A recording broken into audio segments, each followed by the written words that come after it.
Вітаем вас у гэты пераднавагодні асаблівы для кожнага час. І працягваем добрую традыцыю. Нядзелю падводзіць разам вынікі культурнага тыдня. У студыі з вами Ганна Панцялеева і Дмітрий Карась.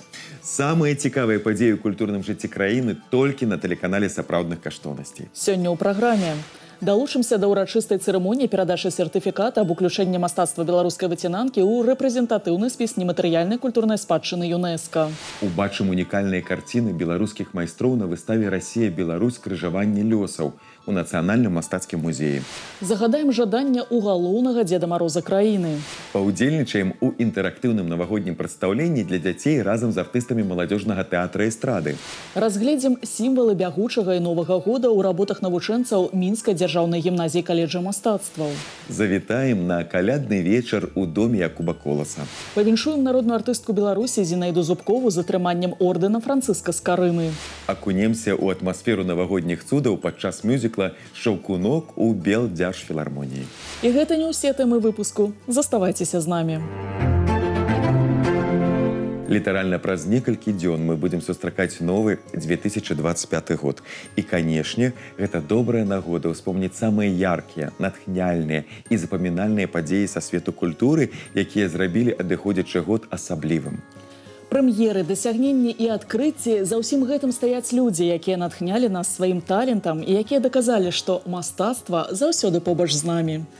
Пачнем з важнай падзеі для ўсёй айчыннай культуры ў 2024 годзе. Добрая навіна прыляцела на пачатку снежня з Парагвая. Міжурадавы камітэт па ахове нематэрыяльнай культурнай спадчыны ЮНЕСКА прыняў рашэнне аб уключэнні элемента нематэрыяльнай культурнай спадчыны выцінанка традыцыйнае мастацтва выразання з паперы ў Беларусі у рэпрэзентатыўны спіс нематэрыяльнай культурнай спадчыны чалавецтва. Такім чынам, выцінанка стала шостым беларускім элементам у спісе нематэрыяльнай культурнай спадчыны ЮНЕСКА.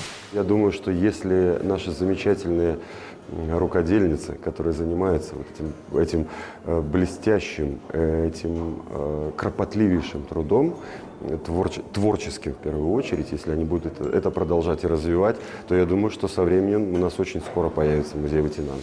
Урачыстая цырымонія перадачы сертыфіката аб уключэнні мастацтва беларускай выцінанкі ў рэпрэзентатыўны спіс нематэрыяльнай культурнай спадчыны ЮНЕСКА адбылася на гэтым культурным тыдні ў Нацыянальным мастацкім музеі.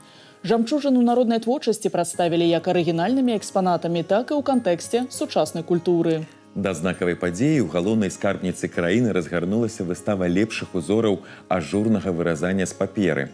Гэтая тэхналогія вядомая ва ўсім свеце пад рознымі імёнамі. Нават у Беларусі назвы не супадаюць ад рэгіёна да рэгіёна.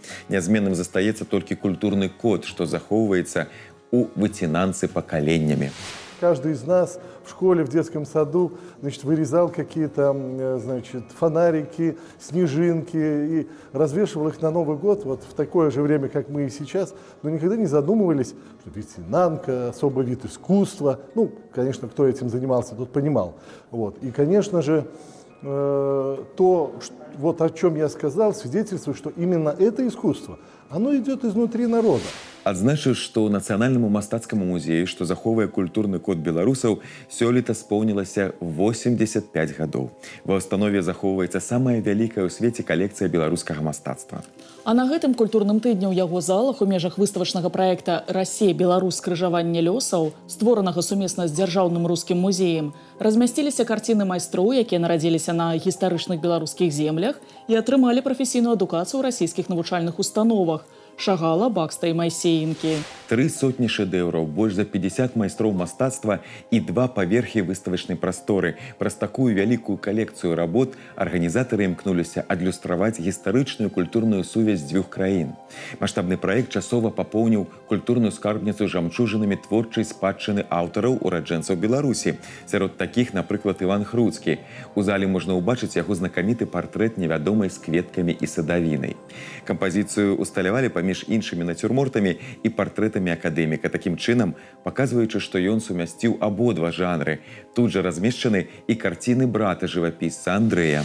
Задача была конечно, проанализировать сначала нашими научными силами двух музеев, нашими кураторами, искусствоведами, историками живописи, изобразительного искусства, проанализировать наши корни. Вот где эта точка сборки единого нашего очень общего культурного пространства. Багатай палітрай прадэманстраваны шэдэўры майстроў-заснавальнікаў новых плыняў у мастацтве. Напрыклад, можна ўбачыць карціны, апісаныя ў стылях супрэматызму і кубафутурызму. Трансфармацыю апошняга можна ўбачыць у рабоце «Чырвоны яўрэй» Марка Шагала. Побач з ёй дэманструецца палатно яго настаўніка Юдаля Пэна з падобнымі матывамі. У экспазіцыйнай прасторы выстаўляецца і яшчэ адзін выкладчык віцебскага майстра – Леў Бакст. У вазе мінчан яго твор «Вячэра». Эта картина пользовалась такой достаточно скандальной славой, была представлена на 5-й выставке мира искусства. Это одно из крупнейших таких художественных объединений, в составе которого был. И одна любопытная деталь относительно создания этого полотна. Если мы присмотримся, то увидим, что лицо этой дамы, в общем-то, прообразом ее выступила жена Александра Николаевича Бенуа, выдающегося искусствоведа, Анна Карловна. И Бакст сделал такой набросок. У вазе наведвальнікаў і каларытная спадчына 20-го стагоддзя. Так тут можна пазнаёміцца з работамі віцебскага аб'яднання «Унавіс». Пад шклом размешчаны паўкубак, створаны Казімірам Малевічам і распісаны яго вучнем Ільёй Чашнікам. Авангардныя матывы працягваюцца і ў работах народнага мастака СССР Яўсея Майсеенкі. Это художник, который действительно родился на территории Беларуси, очень часто приезжал, возвращался в Беларусь, писал свои произведения, очень много из детства, воспоминаний, которые он переносил на свои работы, на свои холсты. И нужно сказать, что это очень талантливый педагог, который воспитал большую плеяду ленинградских художников. Широка прадстаўлены і фонды народных мастакоў Беларусі. Такі сход дапоўнілі яркія адзінкі з калекцыі Нацыянальнага мастацкага музея. У панараме нацыянальнага мастацтва ад класікі манументальнага жывапісу да эксперыментаў з гіпсам. Многие народные художники Беларуси прошли также российскую школу. Это и Евгений Зайцев, Натан Воронов, Павел Масленников, Май Данцик, Михаил Савицкий. И перечислять можно бесконечно. Поэтому, если говорить о пересечении судеб, я думаю, что можно проследить эти нити. Наши культуры действительно имеют общность и в то же время имеют свою неповторимость и уникальность. Падчас адкрыцця знакавага праекта афіцыйная частка была дапоўнена выступленнямі юных творцаў, што прымерылі на сябе вобразы са знакамітых жывапісных сюжэтаў. Сярод гасцей, якія сышлі з палотнаў, можна было заўважыць маладога Шагала альбо, напрыклад, даму з карціны Льва Бакста «Вячэра», што ўпрыгожыла афішу. Каляды і Новы год – гэта асаблівы час, калі свет вакол змяняецца і напаўняецца чараўніцтвам. Вось ужо 30 год галоўны Дзед Мароз краіны віншуе юных беларусаў са святам і здзяйсняе іх запаветныя мары. Загадала жаданне і я, калі сустрэлася з усімагутным чараўніком напярэдадні, а таксама даведалася пра яго калекцыю навагодніх персонажаў. Дедушка Мороз, здравствуйте! Поздравляем вас с Новым годом! Знаю, что у вас в этом году творческий юбилей. Вы 30 лет поздравляете детишек. А детишки дарят вам подарки? Детишки всегда Деду Морозу делают подарки. Я люблю подарки, те, которые дети делают своими руками. Это для меня ценно, для меня это престижно, когда ребенок своими руками сделал Деду Морозу подарок. Знаю, что первым Дедом Морозом в вашей жизни была нянечка, но вы ее тогда разоблачили, а с тех пор не перестали верить в чудеса? Куда вы все это знаете? Ладно, Дед Мороз должен все знать.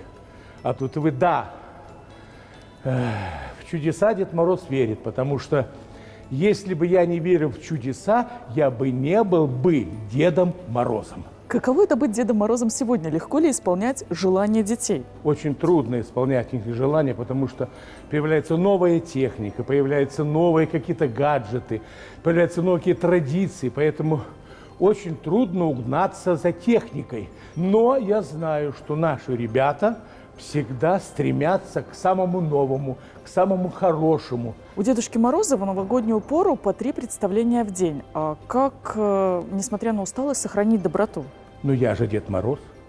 Поэтому раз в году я отдаю свою частичку сердца нашим молодым и, будем сказать, взрослым людям, потому что работа Деда Мороза почетна, всегда ответственна, и я к этой работе отношусь ответственно. Поэтому я всегда говорю, что Дед Мороз – это что? Это Новый год, это праздник, потому что это один из главных персонажей нашей новогодней елки. Поэтому унывать нельзя. Надо дарить добро, улыбку и счастье. Правда ли, что из года в год дети узнают вас по глазам? Даже и по голосу. Детишки узнают меня по глазам, по голосу. Я даже скажу честно, что когда вот еду в метро, подходят дети, берут автографы. Я в том году сделал 300 календариков. Они разошлись как пирожки в новогоднюю ночь. И мне вот было приятно, что дети даже на концерте и взрослые подходят ко мне против. Напишите «Дед Мороз». Я с удовольствием это пишу, потому что я с ней живу, с этой ролью. И с этой ролью работаю всегда. Часто ли к вам приходят дети на следующий год и благодарят за то, что вы исполнили их желания? Те, которые когда-то сидели на коленях у Деда Мороза, уже приходят со своими детками к Деду Морозу. Я очень рад и горд, что я какую-то лепту внес в воспитание нашей молодежи. Если бы вы основали школу Дедов Морозов, как отбирали бы учеников? Критерии очень сложные, потому что выбрать хорошего Деда Мороза очень трудно. Это должно быть и доброта, это должно быть и любовь к детям. Знать об этом все должен Дед Мороз. И этому надо учиться. Не так-то просто, что взял посох в руки и пошел и что-то говорить. Дед Мороз должен быть всеемлющим и всевидящим, потому что ребенка никогда не обмануть. Взрослого так это можно, но ребенок видит все. И интонацию в голосе Деда Мороза, как он говорит. Обижать их нельзя, детей. Их надо лелеять, ценить, потому что дети – это наше богатство Республики Беларусь. Потому что останется после нас? Им останется все, а им останется ихним детям. Потихоньку будут продолжать эту великую традицию любить Беларусь и ценить Беларусь, и уважать Беларусь. Знаю, что у вас есть своя коллекция Дедов Морозов. Сколько в ней экспонатов? Так, в том году мне еще добавилось 5. Это примерно где-то, 230. А Снегурочка есть? Нету. Надо подумать об этом. Как пополняется ваша коллекция? Я покупаю, хожу на выставки. Вот недавно со Швеции мне привезли. Деда Мороза много, но сейчас такая тенденция. Пошли Санта-Клаусы. Но я хочу сказать, люди, подумайте, у нас был исконный, истинный Дед Мороз, или как его раньше называли, Зюзя по-озерски. Поэтому у нас своя традиция, нам не нужен Санта-Клаус. У нас своя традиция, свои какие-то есть сказки, какие-то исторические моменты. Поэтому наш Дед Мороз – это наш Дед Мороз. Истинно славянский Дед Мороз. Марафон святочных мерапрыемстваў ахапіў кожны куточак нашай краіны. Зімовых цудаў чакае кожны, а яркія агеньчыкі, ёлачкі-прыгажуні і святочныя мелодыі толькі ўзмацняюць гэтае чаканне. Атмасферу сапраўднага цуду для юных гледачоў стварылі на гэтым культурным тыдні артысты маладзёжнага тэатра эстрады. У межах дабрачыннай акцыі «Нашы дзеці» яны прадставілі гісторыю, як Мядзведзь Патапыч Новы год ратаваў. Завітала на паказ і наша карэспандэнт Марыя Брэхун. Новогоднее шоу «Молодежный театр эстрады» ладзіць і на сваёй уласнай пляцоўцы, і ў нацыянальным выставачным цэнтры. Тут кожны маленькі госць можа не толькі паглядзець, але і стаць героем захапляльнай гісторыі. Дабрачынная акцыя штогод віншуе больш за 1 мільён хлопчукоў і дзяўчынак. Юная публіка заўсёды чакае з нецярпеннем святочных импресс. Артисты молодежного театра эстрады, мы всегда стараемся принимать участие в таких акциях. Мы всегда отзываемся на любые запросы, это городские организации, и детские дома, то есть любые абсолютно организации, у кого есть такая потребность в нашей помощи, мы всегда с удовольствием идем навстречу. Перед маленькімі гасцямі разгарнулася гісторыя пра чараўнікоў і Змея Гарыныча, які выкрыў навагодняе свята. Пра гэта даведаўся мядзведзь Михайло Потапыч. Ён разам з казачніцай і Івашкай Простоквашкай прыдумаў план па выратаванні Новага года. Мир наполнен чудесами, это с детства ясно всем. Они где-то рядом с нами, незаметные совсем. Цікава, што сэнс спектакля больш глыбокі, чым можа падацца на першы погляд. Дзеянні герояў вучаць, што варта не толькі чакаць цудаў, але і самому браць ініцыятыву ў рукі, як і зрабіў мядзведь Михайло Потапыч. В нашей сказке заложено действительно очень много таких народных мудростей, можно сказать. Много поговорок народных, таких пословиц. Терпение, труд, все перетрут. Что нужно делать все своими руками. Что вопросы какие-то свои нужно решать не кулаками, а словом. Казка пабудавана на інтэрактыве з гледачамі. Дзеці сталі непасрэднымі ўдзельнікамі навагодняга флешмобу. Яны кідалі снежкі, танчылі, забаўляліся і разгадывалі загадкі. Я сегодня в этой сказке мадам Зефирка, лесная жительница, сладкоежка, большая-большая, которая в плане характера ее, я могу сказать, что она добрая, но тщательно это скрывает. Также она все про всех знает. Пасля яркага прадстаўлення Дзед Мароз і Снягурка запрасілі ўсіх гасцей на навагодні карагод з героямі казкі. Таксама кожны ахвотны змог зрабіць памятны кадр у тэматычных фотазонах. Мы всегда с радостью вместе с нашими артистами хотим подарить этот праздник для жителей нашей страны. Сказка была написана нашим главным режиссером Игорем Кривулько и главным балетмейстером Татьяной Трофимовой. На сцэне выступілі не толькі артысты маладзёжнага тэатра эстрады, але і дзеткі з творчай майстэрні эстраднага мастацтва «Хвілінка».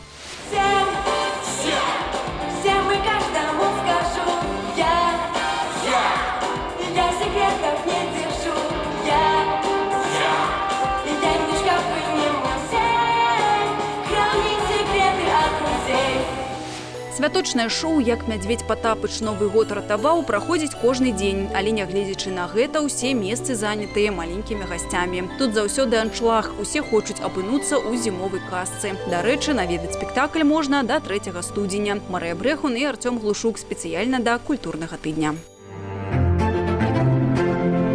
Знакавай у гісторыі Беларусі датай быў адзначаны 2024.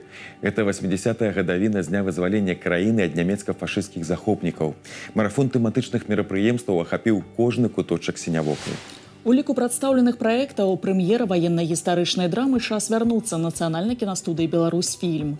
Фільм рэжысёра Івана Паўлава заснаваны на рэальных фактах і расказвае пра падзеі, якія папярэднічалі аперацыі «Баграцыён» і вызваленню Беларусі. Прататыпы галоўных герояў таксама рэальныя людзі-камандзіры і байцы партызанскіх атрадаў, прадстаўнікі розных народаў СССР, якія змагаліся на нашай зямлі. Молодежь не очень знает, что при операции «Багратион» одним из важнейших был вот этот вот прорыв через болото, который сделали совместно с Красной армией, с инженерно-саперными войсками. Учитывая, что мы не документальное кино, а художественное, мы так намеком показали, как это строилось. Но в принципе это был очень такой серьезный и подвиг тоже, и переиграли. Ведь немцы же ведь даже не представляли, что здесь может быть наступление. Уласны юбілей у 2024-м адсвяткаваў і айчынны кінематограф. Рэжысёры, акцёры, аператары, мастакі-пастаноўшчыкі і ўсе, хто ў тым ці іншым чынам звязаны з кіно, адзначылі сёлета стагоддзе. Нацыянальная кінастудыя «Беларусьфільм» – скарбніца самых разнастайных кінастужак і мультфільмаў. За шматгадовую гісторыю айчынная кінафабрыка выпусціла больш за 2000 фільмаў, многія з якіх увайшлі ў залаты фонд савецкага і сусветнага кінамастацтва. Прожив этот век, белорусская студия добилась очень-очень много всего. Я бы хотел сказать, что есть хорошие заделы нынешние, есть традиции прошлые, вот, есть чем гордиться и что показать. Я очень рад, что в этом году мы выпустили 3 хороших игровых фильма, хорошая анимация. Впервые мы выпустили 3D-мультфильм. Яшчэ адзін юбілей у прыхільнікаў сінема – 30-годдзе мінскага міжнароднага кінафестывалю «Лістапад». Сёлетні кінафорум сабраў рэкордную колькасць заявак на ўдзел – 3405 са 124 краін. Сярод іх і фільмы айчыннай вытворчасці, якія па выніках былі адзначаны высокімі ўзнагародамі. Так, спецыяльны прыз Мінгарвыканкама быў прысуджаны першаму беларускаму анімацыйнаму фэнтэзі «Песня сирен». В нашей истории мы, помимо приключенческого сюжета, мы даем такие вставки, как бы флешбеки, в которых немножечко рассказываем о том, по представлениям древних славян, как устроен мир, из каких частей он состоит, про древо мироздания, про основных повелителей Верхнего, Нижнего царства. Маляваць казачных персанажаў вучаць у сталічнай дзяржаўнай гімназіі каледжы мастацтваў, якая, дарэчы, таксама сёлетні юбіляр. 105 год існуе школа з мастацкім ухілам, якая рыхтуе сапраўдных чараўнікоў. Вучаць там і выцінанцы, якая ў гэтым годзе стала вядомай на ўвесь свет. Цікава, што менавіта да навагодніх святаў прынята ўпрыгожваць памяшканне ўзорамі з паперы. Зрабілі гэта і сёлетнія навучэнцы установы. Пазнаёміўся з узор'ем зімовых сноў і наш карэспандэнт Алесь Мойскі.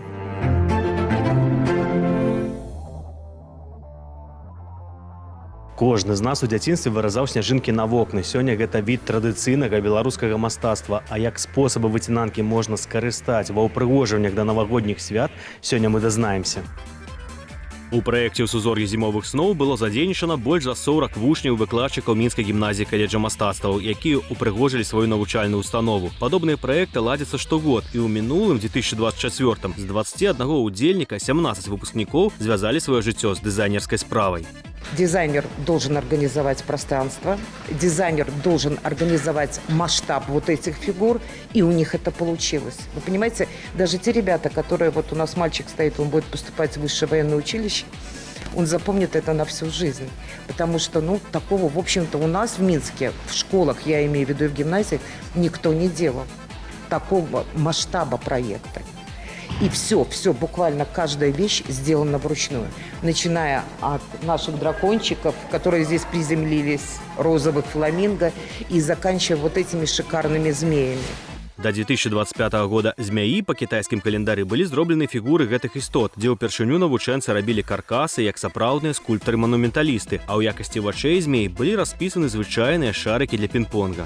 Мы делали каркасы, то есть основную работу, на которую будет опираться все последующее. Каркасы делались из дерева, где-то усилялись металлом, все это стало на платформы, тоже деревянные, и поверх этого всего уже наклеивалась выцінанка. На кожнай змяі можна ўбачыць па 600-700 лускавінак, якія зроблены ўручную ў тэхніцы выцінанкі.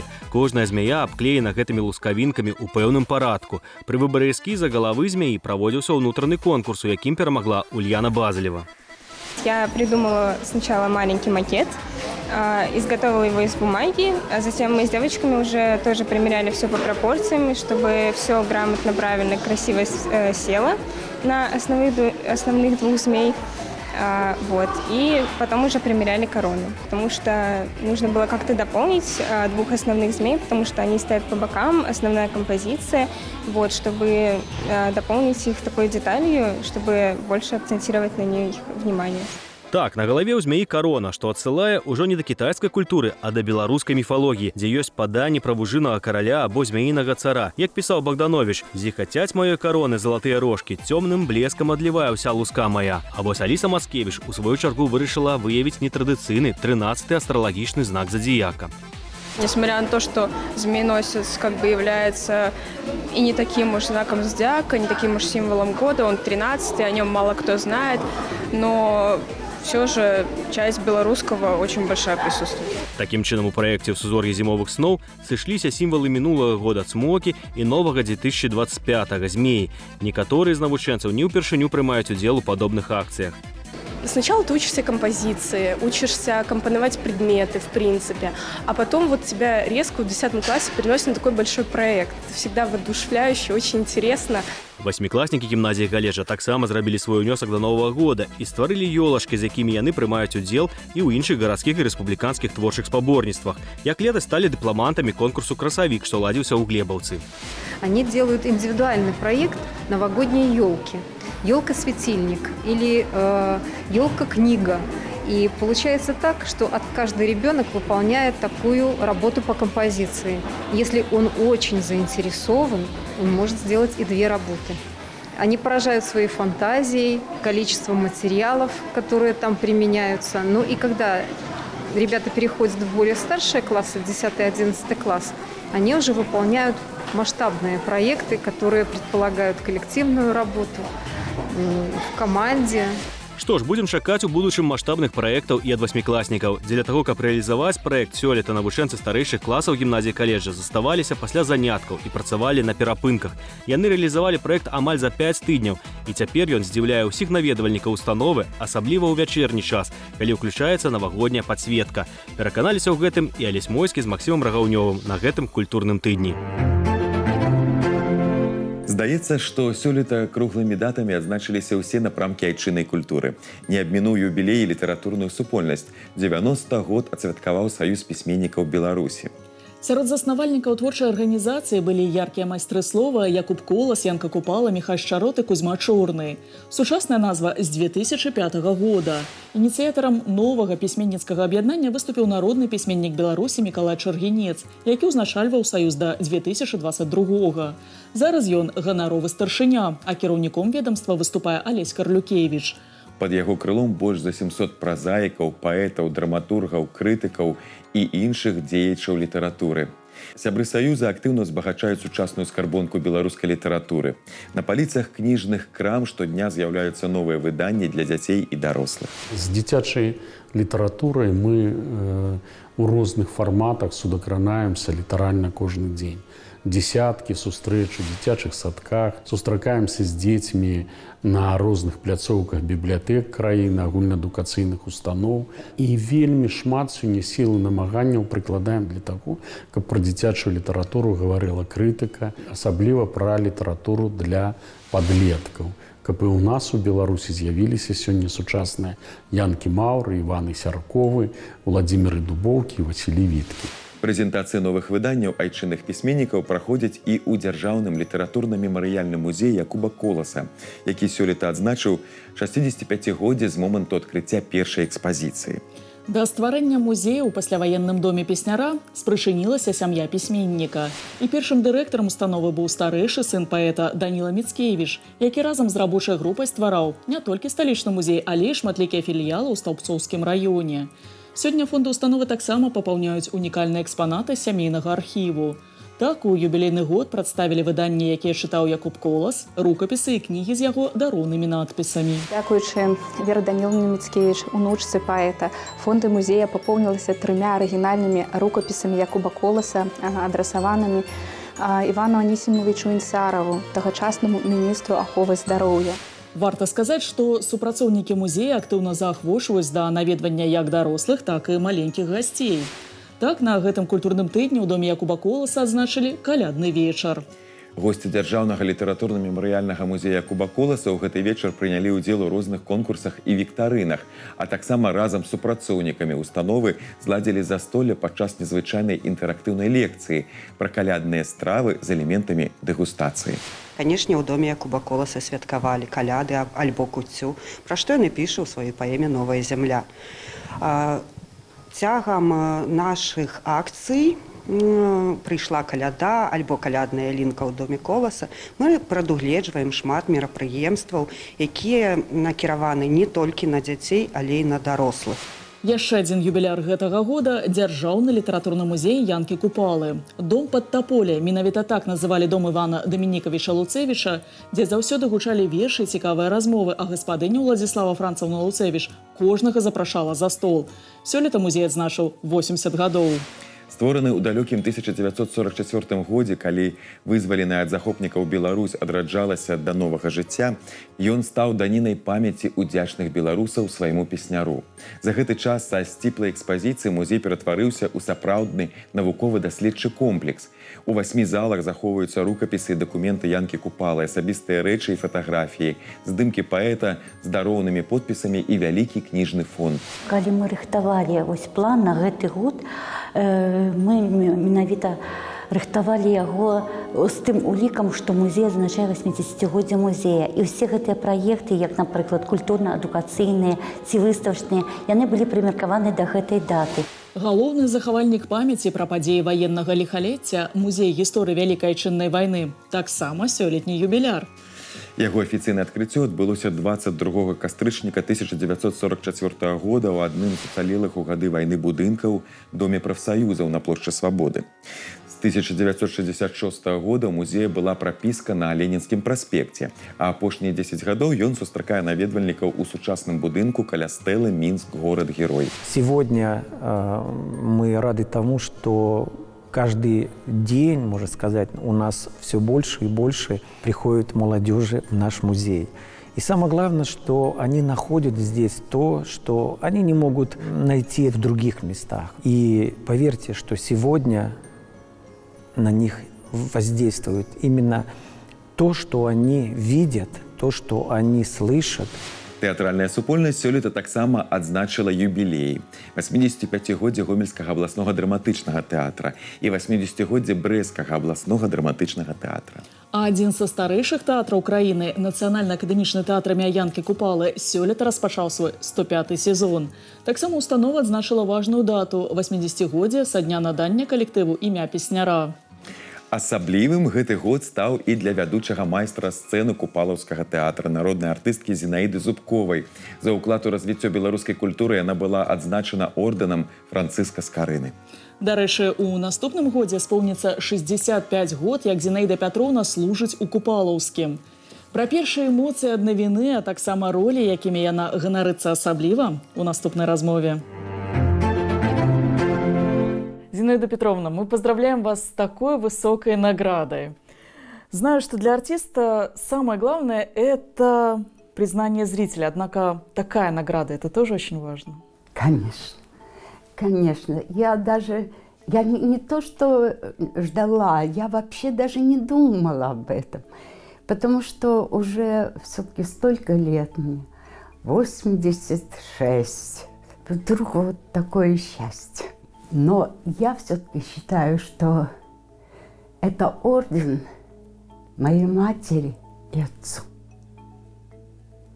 То, что папа погиб в 1942 году, а мама, она воспитала мне такие качества, которые как-то приближают меня к этому ордену. Актеры часто признаются, что награды заставляют их еще выше расти. Вам с вашим опытом и стажем есть еще куда расти? Всю жизнь ты стремишься, но ты стремишься для того, чтобы поднять свое мастерство, чтобы не было стыдно выходить на каждый спектакль зрителю. Он ждет и ждет разного.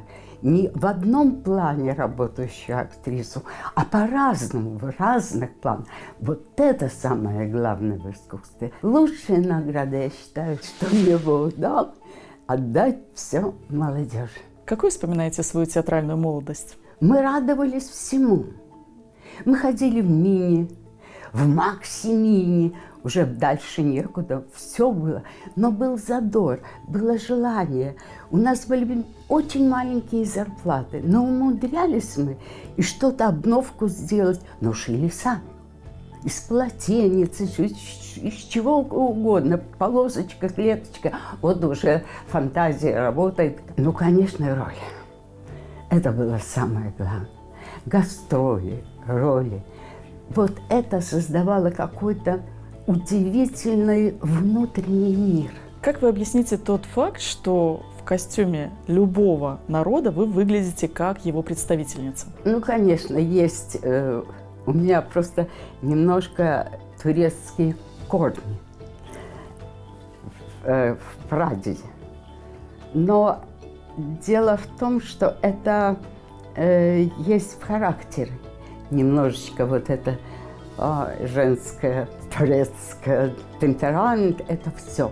Но есть и вот эта свобода полная, которая есть у белорусов, в России, вот это есть. А главное – любовь. А любовь одинакова у всех. Все любят сердцем, душой. А душа у нас божественная. Сердце у нас у всех, как воспитано родителями. Так что здесь все чувства, они как-то совмещаются. Вам комфортнее быть ведомой режиссером, либо же вы сами предпочитаете собственные трактовки ролей? Я вначале ищу характер. Вот со стороны, как бы, глядя. потому что надо найти пластику, надо найти манеру говорить, манеру двигаться, как разговаривать с партнером, в пазах или без, то есть это уже характер какой. Вот так вот, потихоньку, да, искать, даже вот в такой ролике, искать характер. Не только внутренний, но и внешний. В следующем году исполнится 65 лет, как вы служите Купаловскому театру. Ступив однажды на его сцену, уже никогда не уйдешь? Никогда. У нас был руководитель курса Санников. И Константин Николаевич работал и в театре. Он был режиссером. И он взял меня и Лилю Давидович. И вот так мы, но там компания была какая. Овсянников, Галя Толкачева, Витя Тарасов. Но это ж с ума сойти. И все мы ученики Санникова. Куда мы уйдем, потому что мы сменили то поколение. Есть роли, которыми вы гордитесь по-настоящему? У меня главный мой спектакль на сегодняшний день – это «Вечер». Это Дударев, это Раевский, это Герлован, это душа моя, которая переходит к зрителю. Зритель плачет, и я с ним. И ты уже не так, Зина Зубкова сидит тот час перед вами, а совсем другая. Вот это радость огромная. Когда начинаешь понимать смысл каждого слова. Это спектакль немногослойный, но отношения между нами троими – это дорого. Я знаю, что вы не строите планов на будущее, но все же мечты есть. Даже не знаю. Это очень сложно мечтать. Мінскі дзяржаўны музычны каледж імя Міхаіла Глінкі, адна са старэйшых музычных устаноў адукацыі Беларусі, адзначыла стагоддзе. Да векавога юбілею калектыў правёў цыкл мерапрыемстваў 100 гадоў поспеху, куды ўвайшлі першы міжнародны конкурс імя Міхаіла Глінкі і 10 канцэртаў на сцэне Беларускай дзяржаўнай філармоніі. Сейчас наши выпускники практически ежегодно пополняют ряды ведущих концертных театральных организаций Республики Беларусь.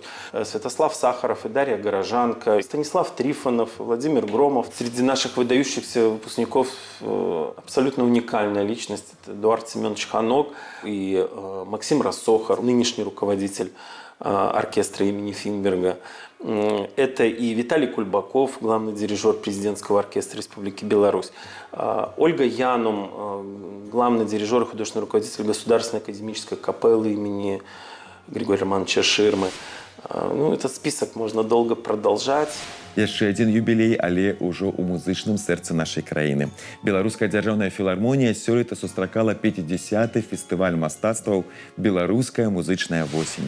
Гэта адзін са старэйшых айчынных музычных форумаў, які ў юбілейнай афішы прапанаваў 40 канцэртаў, аб'яднаўшы на адной сцэне артыстаў з Расіі, Кубы, Грузіі і нават ЗША. Палітра мерапрыемства установы ўражвае новымі імёнамі і праектамі. І гэты культурны тыдзень таксама не стаў выключэннем. Для маленькіх гледачоў там прадставілі балет «Шаўкунок». У нас есть тексты не только оригинальные на музыку Фролова, но тексты на музыку Чайковского. Например, «Снежный вальс». Первый – это знаменитый «Снежный вальс». Или «Марш оловянных солдатиков». Там только музыка, но у нас есть и тексты. Поэтому у нас полноценный мюзикл, в котором есть все. Есть песни, есть разговоры, есть яркие танцы. Віцебск гэтай восенню прымаў галоўную танцавальную падзею 35-й міжнародны фестываль сучаснай харэаграфіі IFMC. Юбілейны форум сабраў у горадзе на дзвіне канкурсантаў, сяброў міжнароднага журы і экспертнай рады з десяткаў краін. Случайных людей здесь нет. Здесь есть люди определенного профессионального уровня, определенного профессионального менталитета, определенного склада ума и направления мышления хореографического. Здесь уже выросло несколько поколений исполнителей, которые приходили сюда участниками, а теперь привозят свои коллективы. Асабліва цікавым для тых, хто займаецца танцамі сучаснай класічнай харэаграфіяй, стаў марафон адзінства, які на гэтым культурным тыдні прымаў Мазыр.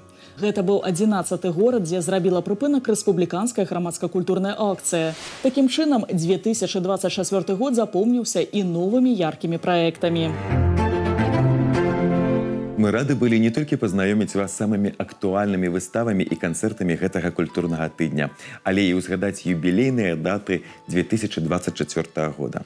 Мы віншуем вас з надыходзішымі святамі і жадаем добрага настрою, радасці і здзяйснення ўсяго задуманага. Няхай 2025 год прынясе як мага больш прыемных сюрпрызаў і добрых навін. Мы рады былі правесці з вами гэты год і чакаем сустрэчы ў новым. Так, да сустрэчы ў наступным годзе з сапраўднымі каштоўнасцямі.